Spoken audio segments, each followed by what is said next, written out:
Hello everyone! Ayan, happy Friday po sa ating lahat. And ayan, syempre weekend na naman guys, kaya happy na naman po tayo. So for today's video, ay samahan niyo po akong magluto nitong ating ulam. Walang iba kundi itong ating sinigang na bangos with kangkong. So tara na guys, at samahan niyo po akong magluto and enjoy watching po. Ayan, so kung bago pa lang po kayo sa aming page, huwag niyo po sana kalimutan mag-like at mag-follow para palagi po kayong updated sa aming mga bagong video na i-upload. So, ayan nga, at nagpakulo lang po tayo ng ating tubig dito sa ating pot at pag kumulo na, pwede na natin ilagay dyan yung ating konting luya, isang pirasong sibuyas, tapos 2 pirasong kamatis. Ayan, tapos lagyan na natin ng asin. Tapos kung gusto niyo pong lagyan din ng patis, pwede din po. Ako asin na lang yung nilagay ko. Tapos ayan, pag kulong-kulo na at naluto na yung ating sibuyas, kamatis, luya, ayan, pwede na po natin diyang ihulog yung ating isda. So, nakabili lang ko sa talipapa ng isang malaki-laking bangus. So, pigpa-slice ko lang siya ng 5 piraso. Ayan. So, ito yung ating lulutuin dahil po Friday ngayon. So, yung mga nagpa-cruise po ay bawal pong kumain ng karne pag Friday. Ayan. Kaya naman ito yung aking lulutuin. Pero, syempre, nagluto rin po ako ng meat para dun sa aking bunso dahil hindi naman po siya nagpa-cruise.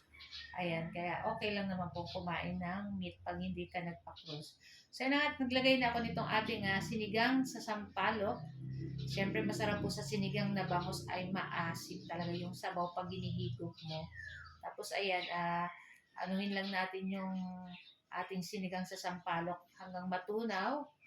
Ayan. So, yung ating sinigang na, ay yung ating bangos, ayan, maluluto na rin yan. Kaya ilagay na natin dyan yung ating dahon ng kangkong, ayan, or spinach.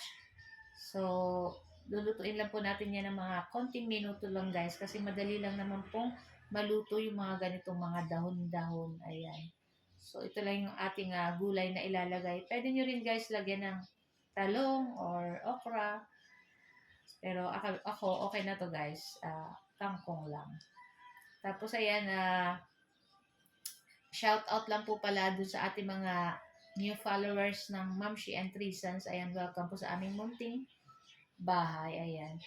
And ayan na nga guys, at pwede na rin natin patayin yung ating apoy at luto na rin tong ating kangkong. Ayan, napakasarap nitong ating ulam. So kung gusto nyo pong humaba ang ating buhay, sabi nga nung matatanda ay isda at gulay lang daw yung ating kakainin. Pero syempre, sa ngayon po ay talagang kahit yung mga anak natin ay talagang mahilig na rin sa mga karne. Ayan. Pero okay lang yan guys. Basta balance pa din. So okay lang magpara karne basta kumain pa rin ng mga gulay at isda. Tas kung kaya kumain ng prutas, di go. Mas masarap po yun. Kaya lang akin 3 sons, medyo mahina po sa mga prutas. Ayan. So guys, thank you for watching. Bye!